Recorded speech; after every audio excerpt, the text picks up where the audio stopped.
Ladies and gentlemen, this is the Belgrade Beat.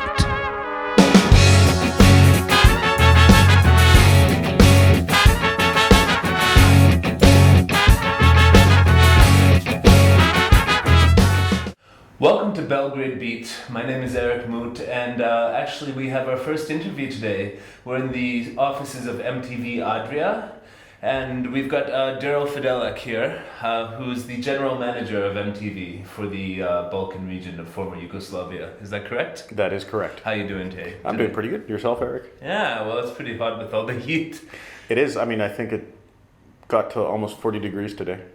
Yeah, it's pretty ridiculous here in the summer, But thankfully, this interviewer brought cold beer. It's one of the perks. I very much appreciate that. Yeah. So, but by the way, it is after hours, so it is after hours. just This is point not that the out. middle of the day. We both finished our jobs and are just having a nice, relaxed interview. Cheers. Yeah, exactly. Cheers. So, starting from your story, well, a lot of people find it really strange that I'm a Canadian who lives in Belgrade, and I believe you've probably gotten a lot of the same questions in your life since you moved here. But we're going to start your story in Canada. You started music in Canada. How did you get involved in music? It was. I've always been one of those people. I love music. I love musicians. I have a lot of friends who are musicians, and I've never had a desire to pick up an instrument to play. I've never band class in junior high, which in Canada you have to take. I played the trombone and tuba because I thought it'd be easier than anything else, and I just never connected.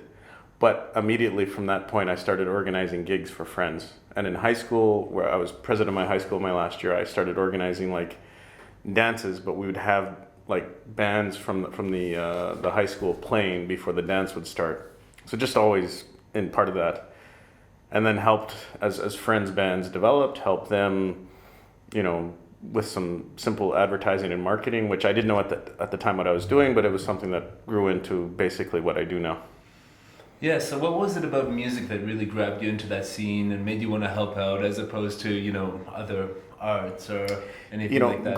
Growing up in Winnipeg, it was pretty heavy metal is the law kind of place, and I was the one kid who was just kind of like not really into heavy metal, and isn't there other music to listen to? And this is like, in those formidable teenage years as puberty hits in where you have to follow the masses. And then I started discovering all these different types of music. And then I discovered there were actually friends in school and in the neighborhood who were playing these kind of, it's punk, folk, even rap back then, whatever it was, there were kids doing it. But it wasn't as popular as metal, for example?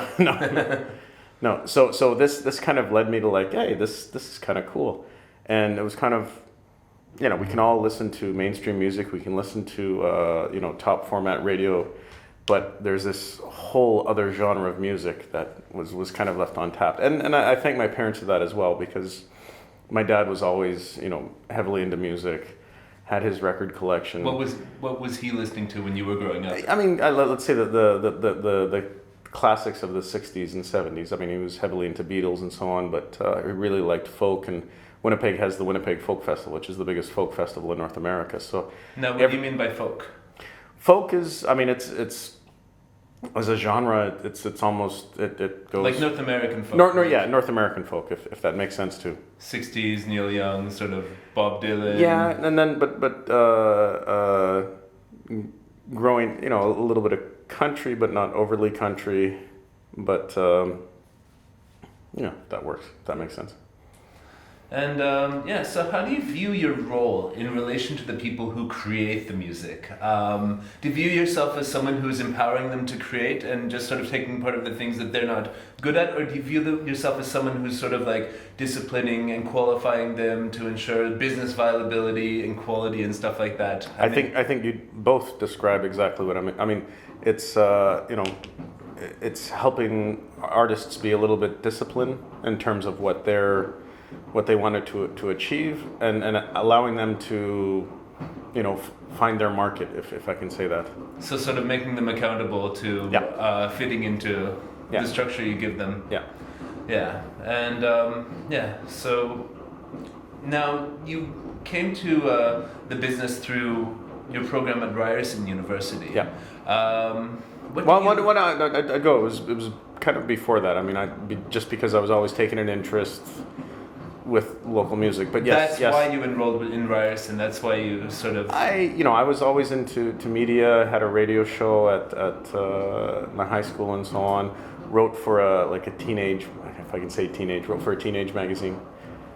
Do you want me to kill that? Yeah, I'm just gonna turn off Just the water cooler here. pull the plug. There we go. We don't really need hot water on a day when it's 40 degrees. Exactly. Okay, so before Ryerson. Yeah, I mean I guess it was all leading up. And Ryerson, I was just discovered. I think the key to Ryerson is that Ryerson is a university in Toronto, for those who don't know. and I was studying radio and television, and it's considered one of the best programs in North America. Although I was pretty drunk most of the time. I didn't say that. But I think what was key is that it took me from Winnipeg, which has a pretty vibrant music scene, but it's also isolated because Winnipeg is about 100 kilometers north of the middle of nowhere. So it's a little, it's 2,500, 3,000 kilometers from Toronto.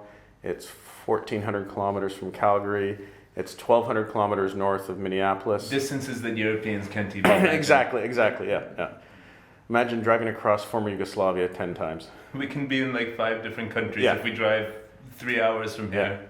And what was the key is that when I got to Toronto, I discovered an amazing, vibrant music scene. Because in Winnipeg, there was the cool club that we'd always go to, where the Crash Test Dummies they were all bartenders. What was it called? The Pyramid. And it was 2 places. It was the Pyramid and it was the Blue Note, which apparently was owned by Neil Young, or he was an investor on Main Street. And they didn't serve alcohol, but you'd go to the Pyramid to see a band who would be going across Western Canada, and then you'd go to the Blue Note for blueberry pie and a glass of milk at 3 a.m. But sort of the down low, sort of speakeasy style. Exactly. But the thing is that there are quite a few decent live venues in Winnipeg, but especially in the winter, you don't have a lot of bands coming through. You got a decent local scene, but you don't have that kind of the fresh whoever's on tour at that time. Yeah. Then moving to Toronto, I discovered. Suddenly you're on the circuit. Yeah, and I remember hearing that at that time, and I'm sure it's the same. Toronto is the live musical capital of North America. Really? There are more gigs going on in Toronto than there are in New York or LA. And it's just this vibrant music scene. I never really thought of it that We way. will have to check this, because I remember hearing this, and I've quoted this, and we'll ask your dad. But there's just always, and then that's what I loved about Toronto, there's just always something going on every night. And it was always $2, $5, free entrance, Yeah. And that was the key to Ryerson, is that it got me to Toronto, and then I discovered and fell in love with the Canadian music scene. So the bubble got bigger. Yeah. And what did you learn in your education there that you apply to your work today? That I shouldn't drink beer, or I should drink beer, I'm not sure. So Networking. yeah. Okay. Networking. I think that's probably and hopefully none of my professors will be watching this, but basically what I learned at Ryerson is it took my ability to network and get to know people to the next level. And where are some of your classmates now in terms of work and profession?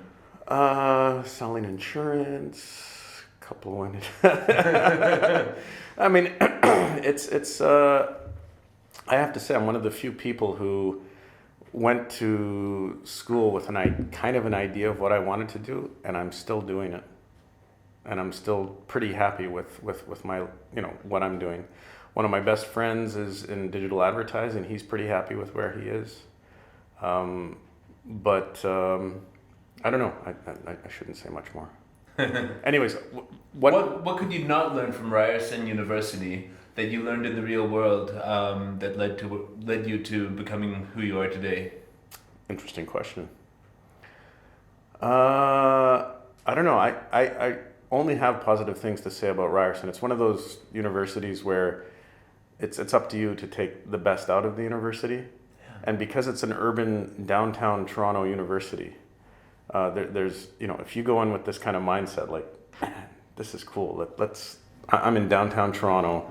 I've got like one of the most multicultural cities at my doorstep. Media going on, development, live gigs, whatever. So I don't know. I really didn't have anything negative to say about school. Like I quite enjoyed it. And the fact is there was enough real world to it. All our professors were working in media at the time. So, you know, like... Okay, yeah. So I don't know. I quite enjoyed this school. And so I believe it was close to your graduation you came to Europe. Is that correct? I decided that after graduating that I would take, it was my 5-year plan, that I would come to Europe to work, backpack, travel, and of that 5-year plan, I'm now on year 22. So what were your impressions or your romantic notions of Europe before you started your journeys? I mean, and how, had you been to Europe as a kid or? No, I'd been previous, like in my, at the time Ryerson was a 3-year program, so between year 2 and year 3, I took a job teaching English at a summer camp in Poland. Yeah. And it was just one of those weird things where I was planning to go, that summer I was planning to go out to British Columbia to fix up hiking trails in the spring. And I had broke my ankle in a slam dancing accident. Anthrax, Public Enemy, Bring the Noise, at a club, not live unfortunately, but I snapped my ankle and I couldn't really do anything physically active. And as I'm leaving the hospital, there's a sign, Teach English in Central and Eastern Europe. And I saw Poland, I'm like, I think my grandparents were Polish or Ukrainian or something. So I'm like, let's go check it out.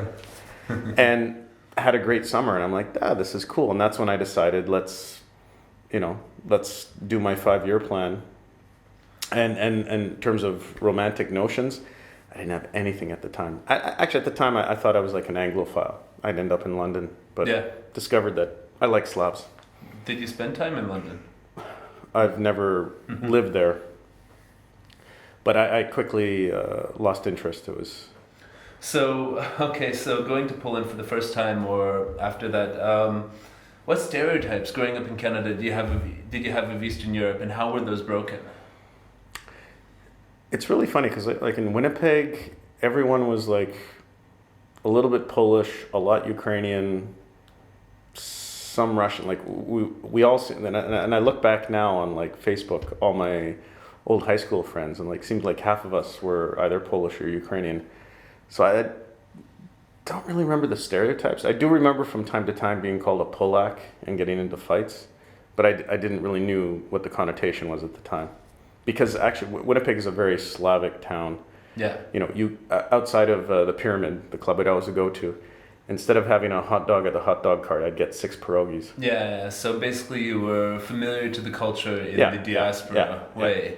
Yeah. Not even diaspora. It's just it's more a Slavified North American city. Yeah, I've never been there, so I can't comment. You know, like in the frozen goods section, you have frozen French fries, and then you have frozen pierogies. Yeah. And, you know, food courts would always have like a Ukrainian shop and so on. So it was just part of the je ne sais quoi of Winnipeg, I guess. Okay. That's interesting.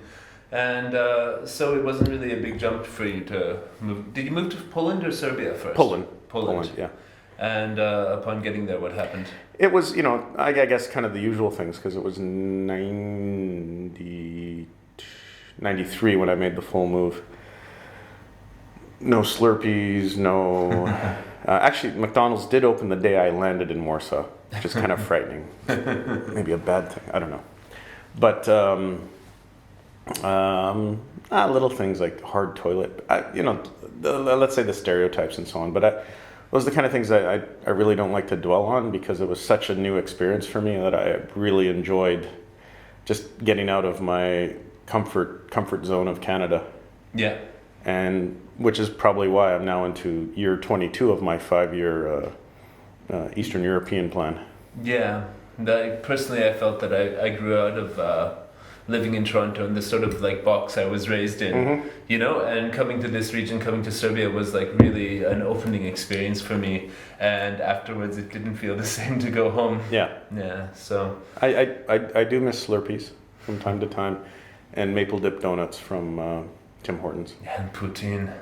Yeah, I'm a pretty good cook, so I can recreate that at home. Yeah.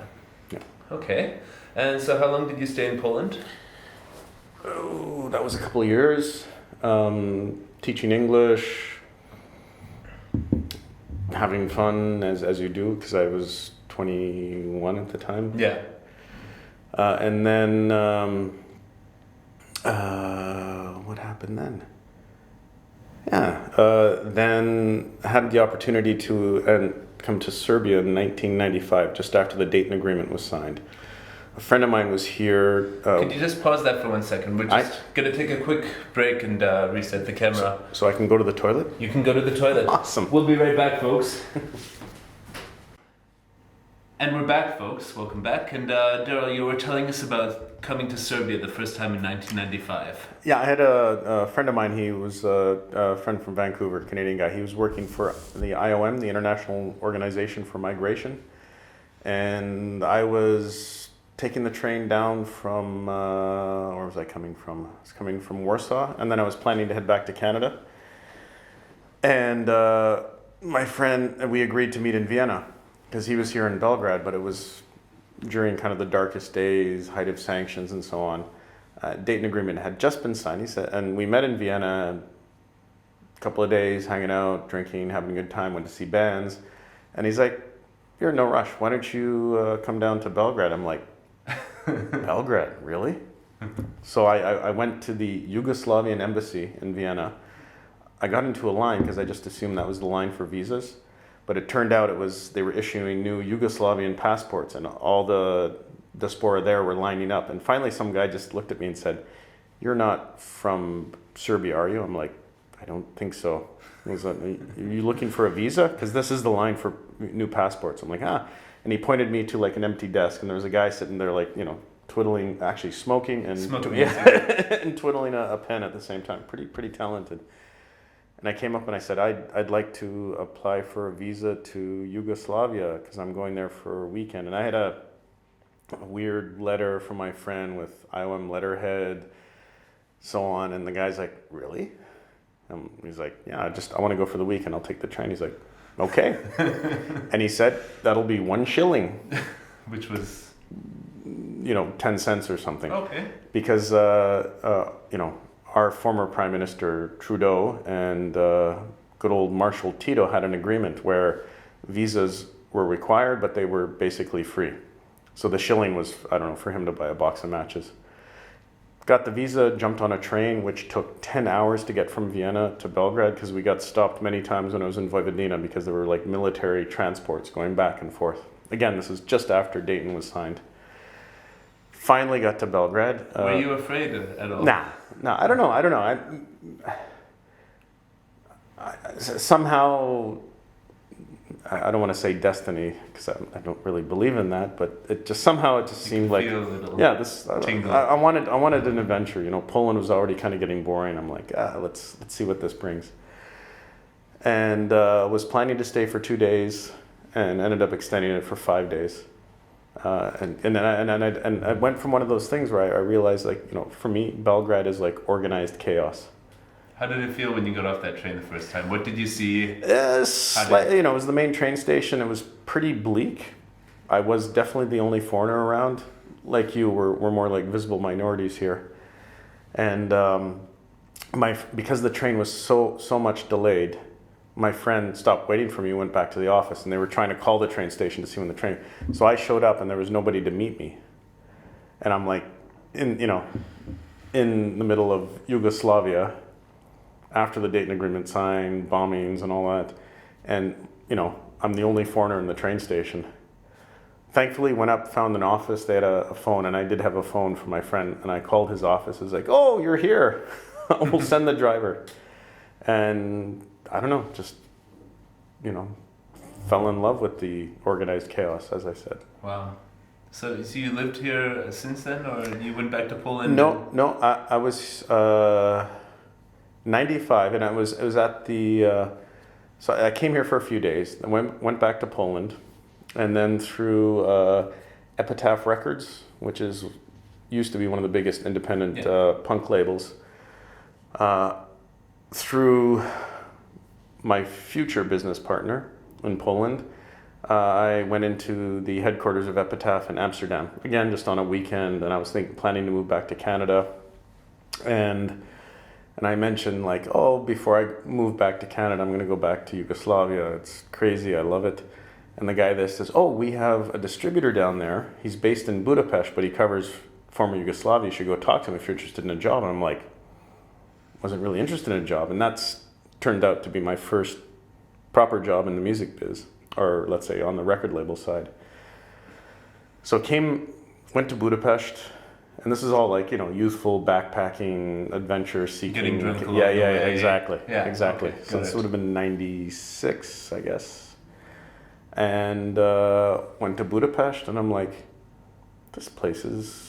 Met the it was a Serbian guy running his music biz out of Budapest, and he said, okay, you're going down to Belgrade. If after a week you like it, I'll give you a job. And I wasn't even looking for a job. So I came down for a week and eventually met my future wife, Maria, who was working for TV Politica at the time, doing kind of like a what's up on the music scene. Wow. And I'm like, what am I going to do back in Canada? And this seems like, well, let's do a couple of months of this. Helped set up this first legal record company in '96, and from there made decent contacts because I was the only foreigner in '96 in Belgrade, it seemed. Yeah. And but money-wise, it just wasn't working. And then my future business partner, the one who connected me with Epitaph, who used to be the head radio guy for BMG Records in New York, was setting up a record company in Poland to cover ex-Soviet Union. And he said, well, why don't you come work for me? So I actually went and started working for him in Poland. And I took my future wife with me, kicking and screaming, because her attitude is like, I live in Eastern Europe, why do I want to move to Eastern Europe? But that basically set off, we moved back and forth between Belgrade and Poland a couple of times, but spent almost a decade in Warsaw in Poland. And it was developing a record company, independent record label, dealing with Mute Records, 4AD, Beggar's Banquet, Epitaph Records as well. So that's how I jumped into that. And then it just back and forth. And then I was here, it was in 2000, I decided to jump to TV in Poland. I was given a decent job, and it was like commercial entertainment TV. And then that went on for a couple of years, and then Maria and I decided to move back to Serbia. And it was that point I took a job with B92 and spent a couple of years with them, and then was offered, a position back in Poland to start up Comedy Central, which... So back and forth. Back and forth and up in your game every time somehow. Yeah, exactly. Yeah. And from there, just did that for a few years, and then the guys who had the license for MTV here said, "We're refreshing the license. Would you be interested in moving back?" And Maria was pregnant with her second child, and it seemed like, yeah, why not? And it's now been 6.5 years. And in that time, it's MTV here, we're a little different because MTV over the last few years has been about reality TV and so on. But myself and the guys have been focusing more on helping develop the music scene as well, which is something I love. So we have our chart show Domaćica, which really, prior there was no regional chart show. And Domaćica has the best of everyone from the region, from ex-Yugoslavia. Soon we'll have an artist entering our chart who's from Pristina, Kosovo and stuff. So and we don't tell which band is from which country. How are the charts decided? We establish who will enter the charts, and then it's voted on online. Okay. So it's actually, in terms of like as a chart goes, it's probably the only realistic non-folk chart. Do you broadcast to Kosovo? It's really up to the cable operators there. I think we broadcast mostly to the Serbian community. Right. Okay. Okay, and you're also involved in something called Lampshade Media. Yeah, it was friends of mine set this up, and it's like, and I'm sitting on, let's call it the advisory board, helping with them. But it's now the fastest growing digital record label in Southeast Europe. And what's the philosophy behind that? Again, support artists. Support artists, Yeah, like yeah. just let them do what they do, Yeah. and get their music out there, find the ones that are good and help them out. Yeah, and make sure they get paid.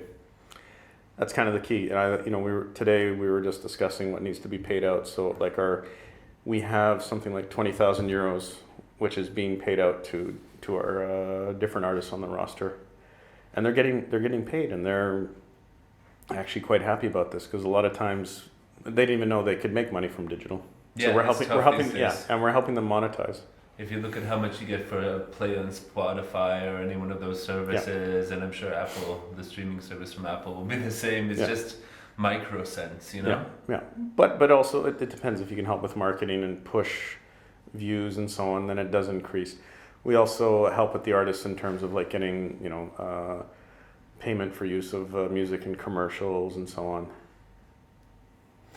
And okay, so what do you like and not like about the way that music business is done around here? I mean, where would you like to see it go in terms of a direction, in terms of organization, more organization? I think the problem here is it comes down to people not having a lot of money. Yeah. So it's not much of a business. Yeah, one of my favorite elements to the music industry is live events, but people just can't afford to pay a decent ticket money where everyone's satisfied. The band's satisfied, the club's satisfied, and it's very hard to find that especially for emerging artists. Yeah, exactly. The 500 dinars is like the top. Yeah, and that's you're lucky to get kids to pay that. Exactly. So I don't know if it's a paradigm shift, if it's trying to get sponsors on board to help promote like new music nights, which is really difficult, because they're always like, well, if we're going to pay 1,000 euros, we want to make sure it's a band that everyone's happy with, and it's going to make them drink more beer. Should it be a beer sponsor? Yeah, okay. Yeah, a beer sponsor. Or what about the cultural events? Like, I know Domo Mladina is sponsored by the American government, is it? I mean, yeah, it's partially sponsored. They paid for the renovation. It's still City of Belgrade money, so it's limited, the resources. Yeah.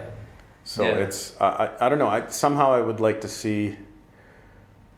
It sounds kind of weird, redistribution of funds available, but if somehow there was a way to develop the young live music scene, and not just get trapped into the usual usual venues where they calculate we need to sell X amount of beer and so on. And this is I have to say, this is what I liked about Toronto. Because there was always just enough money to pay the band and the sound guy and the sound guy. system, everyone's pretty happy, so people took kind of joy in helping younger acts out. It'd be nice to see more of that. Yeah, and people believed in the music scene, whereas here I get this sort of impression that people don't really believe in it. I don't know. Do you feel that the Balkans is sort of a musical and cultural ghetto, and what would need to change? Well, you just covered that, to become more of a prime tour destination for bands from the outside, and for talent to be developed here to be more marketable to the outside world? I think what would make sense, because like this year, and I think it comes down to you see kids not interested in paying for 1,000 dinar ticket anymore, because then they're thinking like, do I spend 1,000 dinars to go to a one-day festival, or do I save that for my trip to Montenegro? Or save whatever it is, 80 euros or whatever for an exit ticket for a few days. Yeah. But saying that, with a lot more of these kind of like, call them domestic festivals, I'm hoping it's going in the right direction, where they attract one or two biggish name stars, maybe B, C grade stars that were bigger, like the Irish band Therapy or something like that. They come, but they do have an audience of a few thousand kids who'll come out to it. That way, supporting these local artists who play on the same bill, helping let's say, develop the scene as such. Get the faces seen, the names. And as a ghetto, well, it comes down to language as well. Yeah. Because other than your band, there are not a lot of bands here that sing in English. Yeah, exactly. And ghetto, even you go to other Slavic countries, and then there are a couple of artists. I was talking to the guys from Chladno Pivo. Yeah. They've played a few gigs in Poland, and they said, we have some sort of following. We helped when my wife and I were living in Poland. We brought Darkwood Dub. Yeah. I think 3 times to play, just because they're friends of ours and so on, and they had kind of a following. It's just we didn't have the infrastructure to develop that in Poland. Yeah. But when they're there, people are like, yeah, we kind of understand what Vuce is saying and so on. It kind of makes sense. The music's different, but you're still Slavs. So music ghetto is also, kind of language based because, when you're singing in your language, which you've got, people of XU who understand, but it still limits you to what you do. I don't think all the pop music of Sweden would be so popular worldwide if they sang in Swedish, for example. For example, yeah. Okay, I'm just going to pause the camera one more time, and then we'll just wrap it up with a couple questions. Cool. Okay, we're back for part 3, and basically I just wanted to wrap this up and ask you about your other passions in life and your other projects that you're doing around Belgrade. You mentioned food and drink as one of your things. So tell me about what you really love about the scene here. The food here is great. There's now this. I don't want to call it post-hipster because I think hipsteria never really hit Serbia. Yeah. I think Serbian kids in the end are just too cool to be hipsters. Yeah. But you do see some of that sort of aesthetic coming here. Yeah. But what's nice is there's a scene of food and drink developing. If it's like Burger House, the burger shops, that's beers. One of the things we have this Domaćica, which is our chart show. I'm trying to develop the brand because it is our brand.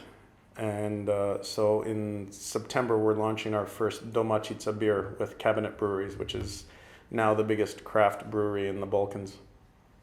And kind of taking elements of what we're doing with the music scene, but then putting it into something cool like a beer. We're also looking to work on a cookbook, Domaćica cookbook, where we ask our friends in the music scene to give us their favorite recipe and piece things together. And for me, that's, my wife and I used to have a catering company, so semi-professional cooks. So for me, it's the balance of like media, TV, music industry, and cooking. So yeah, for me, and we have we just signed the contract 2 days ago with Zvonko Bogdan, who is one of the true gentlemen of the ex-Yugoslavian music scene. And he has his own winery, doesn't he? And he licenses his name for them, to them, but it's also, we're working now with the winery about connecting music, the winery, food, MTV, Domaćica, and everything, so. Yeah, it's just sort of hit them on all sides. Yeah. Yeah, because that will get it all more visible everywhere, and just connect all the different aspects of what people enjoy. Yeah. So what do you most like about living in Belgrade? You mentioned the food is great. Food is great. What would you miss about here if you went back to Canada, let's say? The convenience of travel. Because next week we're, Zagreb is 3 hours away by car. Then it's only 2 more hours to the Croatian seaside. Budapest is 3.5 hours away. Sarajevo, flying now with Air Serbia, it's half an hour to Sarajevo, half an hour to the Montenegrin seaside, half an hour to Dubrovnik, half an hour, wherever.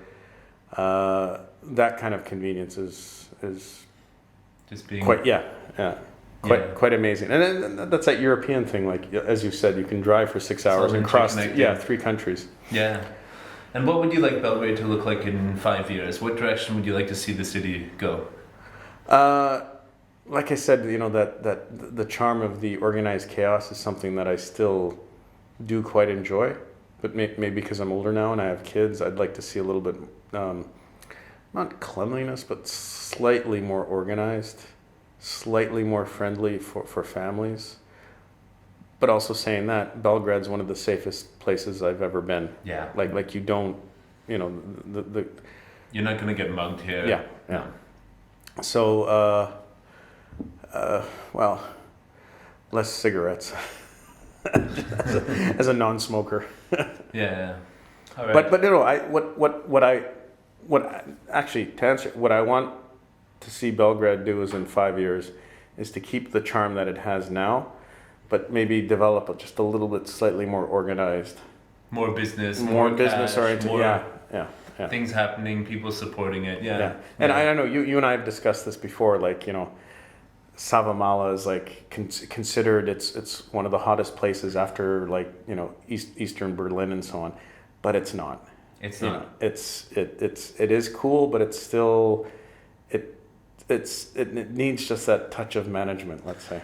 Yeah, and I feel like it's really cool, but everybody just knows it's really cool. Goes there to hang out there and look cool, but you know, I'd really like to see a lot more people visible as like really dedicated, hardworking artists who are taking no excuses for the fact that, you know, this is Serbia, you know, and I can't do my thing in Serbia because things here suck. No, just ignore all of that, and Yeah.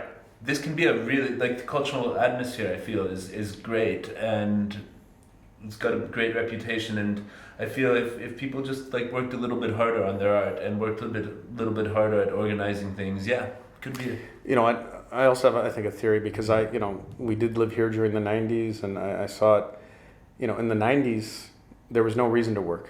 Yeah. You know, No reason. your family from Vienna would send you 50 Deutschmarks, and you could live on that for more than that bought your cigarettes, your rakia, your bread, everything. Like that was, so there was no reason to actually have a job because you weren't getting paid. So a lot of people, kind of a paradigm, because then a lot of people became artists, but too many people became artists. Yeah. And they became lazy artists. Yeah. Like, splash, I'm an artist.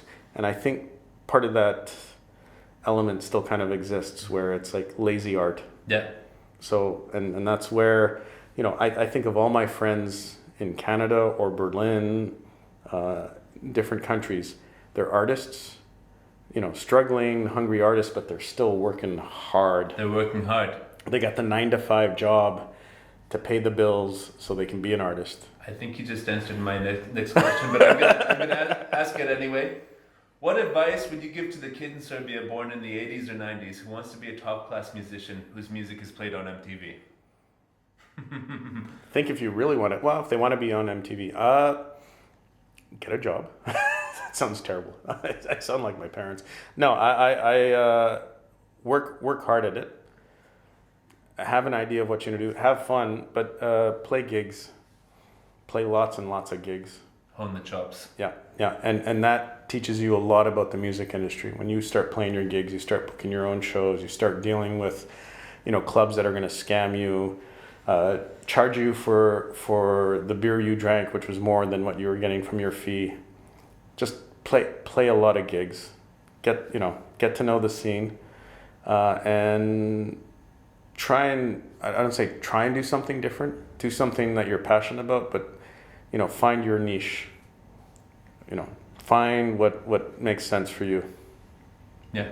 Is that bullshit or No, but then naturally they will evolve their music until the point that it could be something that hits on that international level or is interesting to MTV if they're talented and hardworking enough, I suppose. Okay, on the other side of things, business.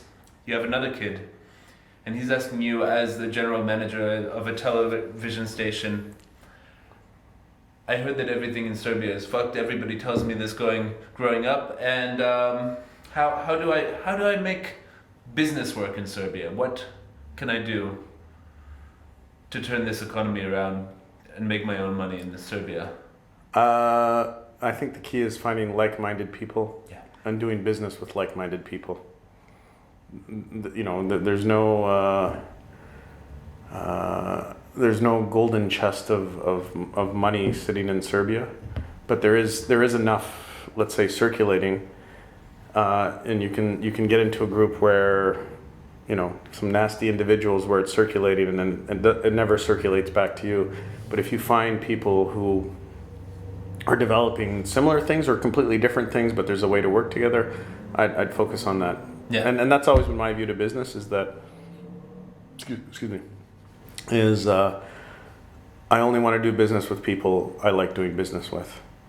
You know, if I'm in a business meeting and maybe there's an opportunity to make an extra 10,000 euros for the business or something, but I feel really dirty about it and so on, I won't bother. Yeah.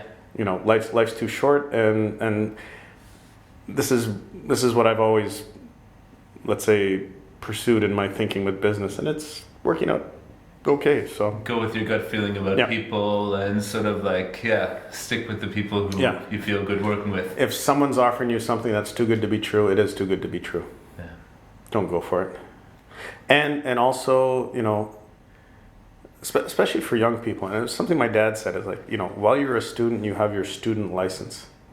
You know, you can walk into any business and ask people for an internship or ask people for advice.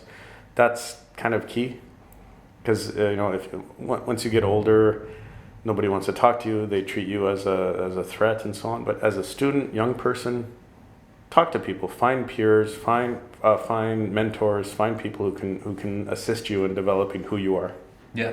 And the 20s is the time to do it. Yeah, exactly. Yeah. Exactly. Right. Rather than sitting around drinking beer, sleeping until 3 o'clock, I would say that they should get out there and sort of have their experiences, how the world works, sort of thing. Because, for example, we have an intern, he's 25 years old. He's great. He comes in every day and it's like, what can you teach me today? And that's refreshing. And I'm pretty sure that intern's going to be hired by somebody, probably us. Yeah. Yeah, exactly. And he made his own opportunities. He designed his own. Yeah. Okay. Well, thanks a lot for taking the time to speak with me, and hope you guys enjoyed this first interview of the Belgrade Beat. And thanks a lot, Daryl. Cool. I wish thanks, you all Eric. the best. Very good. Cheers. Enjoyed it.